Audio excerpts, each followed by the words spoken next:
Hello students, class 10, good morning. Now we are going to do a chapter from First Flight and the chapter is From the Diary of Anne Frank. ये chapter जो है itself written by Anne Frank.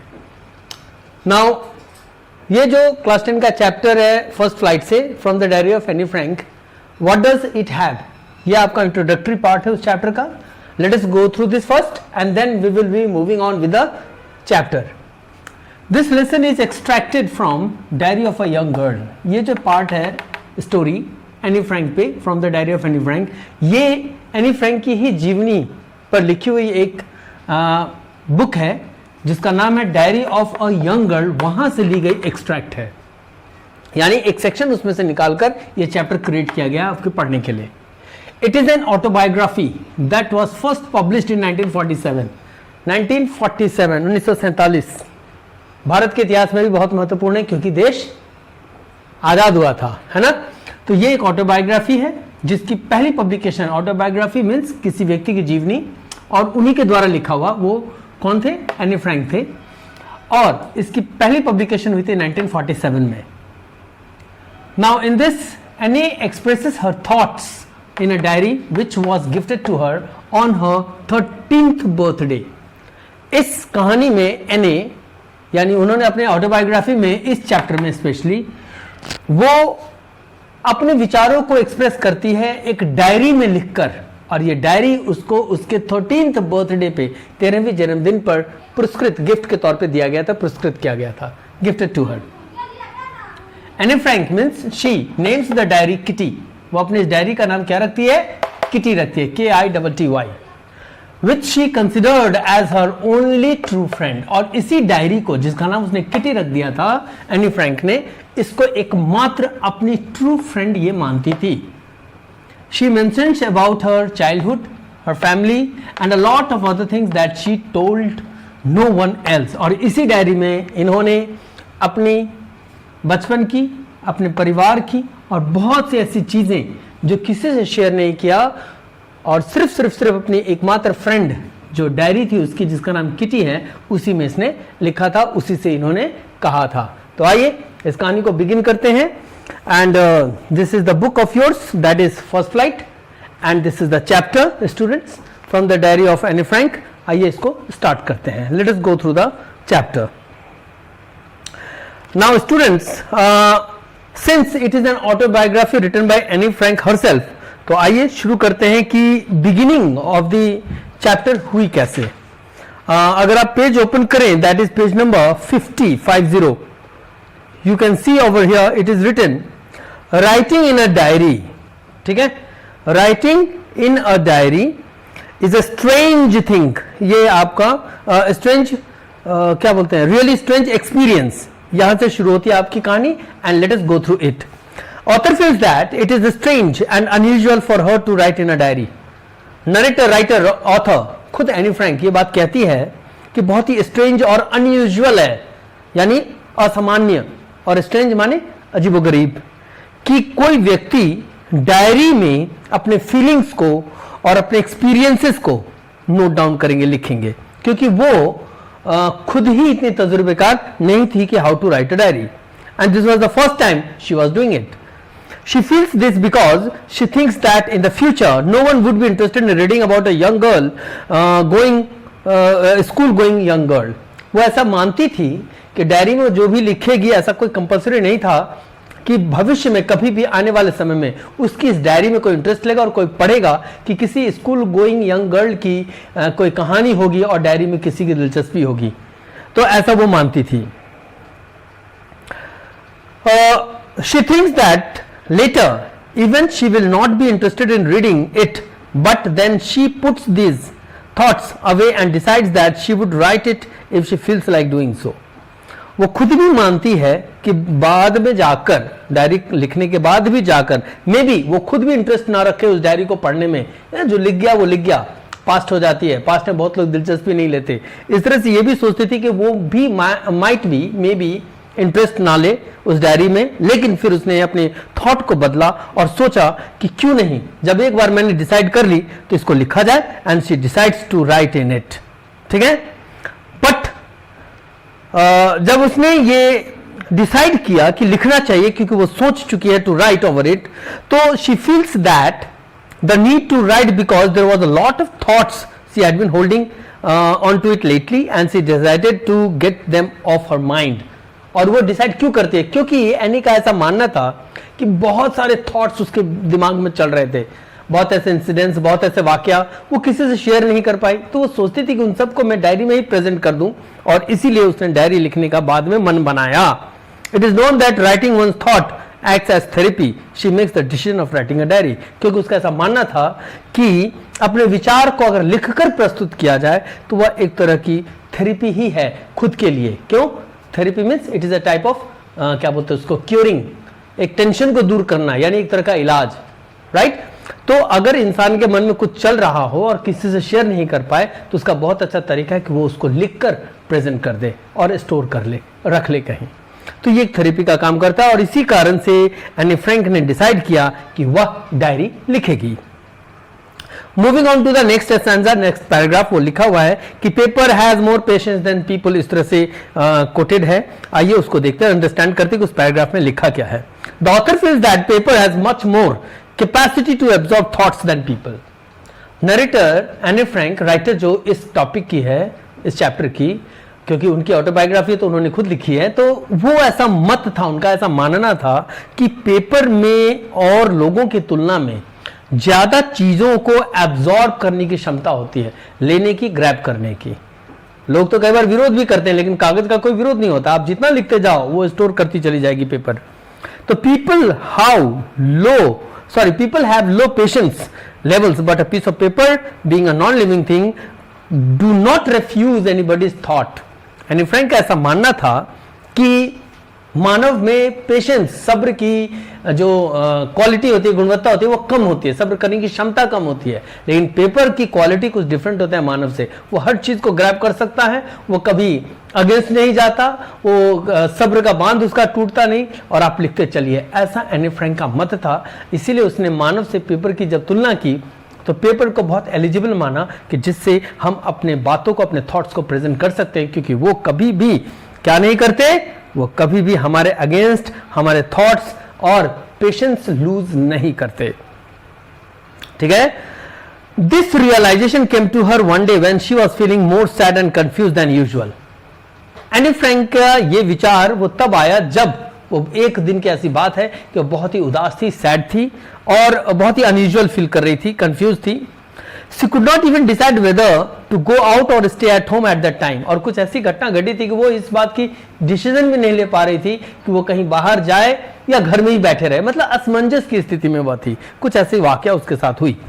When she finally decided to stay at home, she sat being depressed and in deep thought। लेकिन उसने finally decide किया कि वो घर पे रहे, और रही तो बहुत डीप थॉट और एकदम समझ लो कि एक तरह का डिप्रेशन है ना, सैड मूड में वो रह गई घर पे।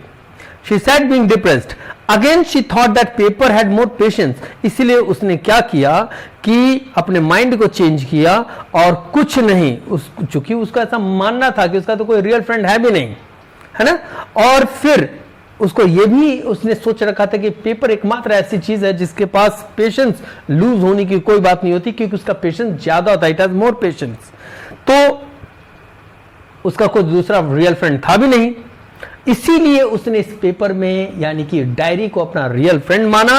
और बाय रियल फ्रेंड यहां उसका मतलब क्या है? रियल फ्रेंड उसको कहते हैं जिससे आप अपने सीक्रेट को शेयर करते हैं, है ना। फ्रेंड तो सभी होते हैं, कॉमन है, बट रियल फ्रेंड वो होते हैं जिससे आप अपनी बातों को शेयर करते हो और उसको वैल्यू देता है, उसको समझता है और आपको एडवाइसेस भी पॉजिटिव देता है। तो इसको तो ऐसा कोई फ्रेंड मिला नहीं और इसीलिए इसने इसको एज अ रियल फ्रेंड माना। उसके बाद एनी कहती है आगे कि she then goes on explaining why she feels the need of a friend. तब इस विचार को, चूंकि उसके पास कोई फ्रेंड थी नहीं, उसके थॉट्स इस तरह के थे, डिप्रेशन मूड में थी, वो किससे शेयर करे अपने फीलिंग्स को, अपने बातों को, तो वो इसका एक्सप्लेनेशन देती है कि why she feels she need a friend, कि उसको एक फ्रेंड क्यों चाहिए, एक्सप्लेन करती है।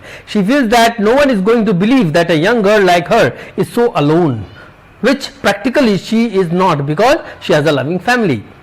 Near about 30 people that can be called friends, loving aunts and a good place of to stay. Any Frank का ऐसा मानना था कि उसका कोई रियल फ्रेंड था ही नहीं जिसे वो अपने भाव को, अपनी भावनाओं को, अपनी बातों को शेयर कर सके। यह अलग बात है कि एनी फ्रैंक ऐसा कहती है कि उसके परिवार में 30 लोगों का सदस्य था। एक परिवार था जिसमें सदस्य 30 लोग थे, सभी बहुत अच्छे थे, वो भी एक फ्रेंडली थे, सब आंटी थी, लविंग आंटी थी, सब लोग थे, है ना, सब लोग लविंग थे, केयरिंग थे। बट एक होता है ना फ्रेंड, जिससे बहुत डीप, बहुत गहराई बातें शेयर करते हैं। तो एनी फ्रैंक ऐसा मानती थी कि उसका कोई ऐसा डीप फ्रेंड था ही नहीं, रियल फ्रेंड था ही नहीं जिससे वो शेयर करे। बिसाइड कि वो अलोन नहीं थी, अलोन वो नहीं थी, लेकिन अपने आप को अलोन क्यों फील कर रही थी? क्योंकि उस तरह का कोई उसका फ्रेंड नहीं था। अदरवाइज फैमिली मेंबर तो अच्छा खासा थे, 30 पीपल के लोग, 30 पीपल्स थे उसमें। तो despite this, a clear picture of a happy family, but the one thing that lacks in her life is the presence of true friend, जो कि मैंने अभी आपको बताया। She does not have a good time with friends. They talks about stuff, but not real stuff that is actually going on their lives. परिवार की भी बात या फ्रेंड्स और भी जो दोस्त होते हैं या परिवार के मेंबर होते हैं, आप जनरल टॉक कर लेते हो, बट मन में बहुत ऐसी चीजें उथल पुथल वाली होती है जो आप सबसे शेयर नहीं कर सकते, किसी खास से ही शेयर करते हो। आपके परिवार में भी होंगे जिनसे आप बहुत पर्सनल बातें शेयर कर सकते हो।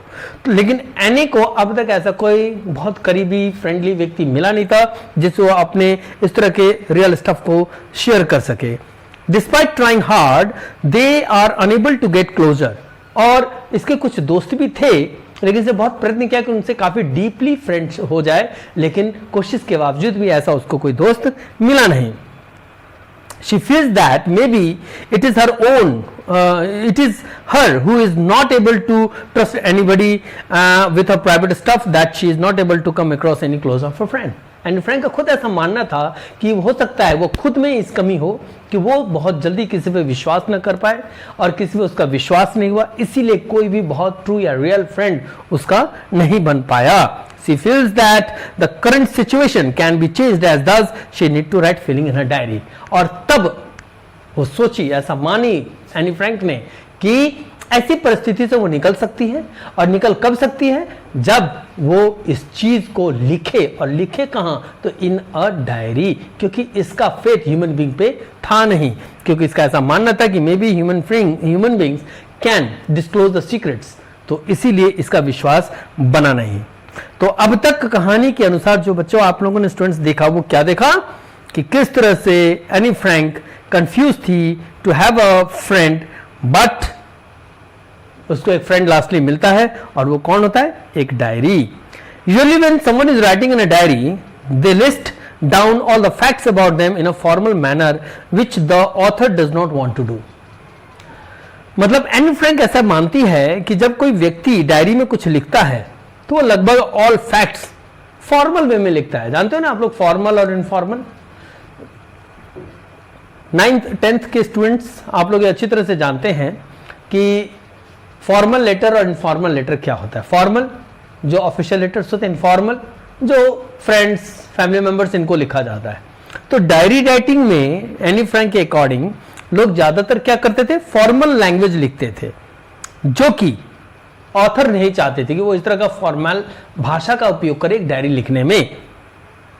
फॉर्मल भाषा का मतलब स्टैंडर्ड, टू द पॉइंट, मुद्दे की बात only. This is because she wanted to give her need for a friend and a shape, and thus decided to name the diary as a kitty. और वो ऐसा क्यों मानती थी? क्योंकि वो ऐसा मानती थी कि डायरी क्या है? उसकी एक फ्रेंड है, और फ्रेंड से फॉर्मल लोग नहीं होते हैं, माँ बाप से भी फॉर्मल नहीं होते हैं, है ना। तो डायरी को एक फ्रेंड का रूप देने के लिए, जिससे कि वो इनफॉर्मल वे में पेश आए, उसने उस डायरी का एक नाम दिया, एक फ्रेंड का नाम दिया, और तब जाकर उसने उस फ्रेंड का नाम क्या रखा? Kitty, KITTY, which you can see over there on the board. तो एनी फ्रैंक ने अपनी डायरी को एज अ फ्रेंड मानकर उसका नाम किटी रख दिया। Hoping that someone would read her diary one day, she thinks that writing without giving details about the background story would be ineffective. सही बात है। एनी फ्रैंक को ये उम्मीद थी कि कभी न कभी भविष्य में उसकी इस कहानी को, उसकी इस डायरी में लिखी हुई बातों को कोई ना कोई जरूर पढ़ेगा। तो इसलिए वो सोचती है कि जब तक पूरा डिटेल्स ना दे, बैकग्राउंड, स्टोरी लिखने से पहले उसकी बैकग्राउंड को न बनाया जाए, तो वो इफेक्टिव नहीं माना जाएगा, है ना, इनइफेक्टिव होगा। So despite not wanting to do so, she give brief details about her life. लेकिन न चाहते हुए भी, चूंकि उसको डायरी को लिखना एक इंटरेस्टिंग बनाना था, इसीलिए वह उसमें अपनी एक ब्रीफ डिस्क्रिप्शन देती है अपने लाइफ से रिलेटेड, और उस ब्रीफ डिस्क्रिप्शन में वो क्या देती है, तो we will talk about it in the next video. तो अब तक आपने क्या देखा स्टूडेंट्स, आपने देखा कि किस तरह से एनी फ्रैंक अपने आप को अलोन महसूस कर रही थी। स्कूल गोइंग गर्ल, छोटी सी, फ्रेंड नहीं था, फैमिली मेंबर्स थे, लेकिन वो उसको एज अ बिलीव था ये ह्यूमन बीइंग उतने फेथफुल, वफादार नहीं हो सकते जैसे आप अपने मन की बात या कुछ पर्सनल टॉक्स शेयर करें और वो आपका दूसरे से शेयर न करें और डिस्क्लोज ना करें। इसी आत्मविश्वास की कमी और लोगों पे विश्वास की कमी के कारण वह डायरी को अपना फ्रेंड बनाती है और उसका नाम रख देती है किटी। लेकिन वो बहुत होशियार थी, उसको ये भी पता था कि डायरी लिखने का मतलब क्या, एक बैकग्राउंड तैयार होना चाहिए ताकि लोग जब डायरी कभी पढ़े तो उसको इंटरेस्ट आए। पहले इंट्रो तो पता चले, इंट्रोडक्शन पता चलेगा, तभी तो कहानी में मजा आएगा। तो ये थॉट के साथ वो अपना परिचय देती है। तो क्या परिचय देती है, we will doing it in the next video. Thank you children.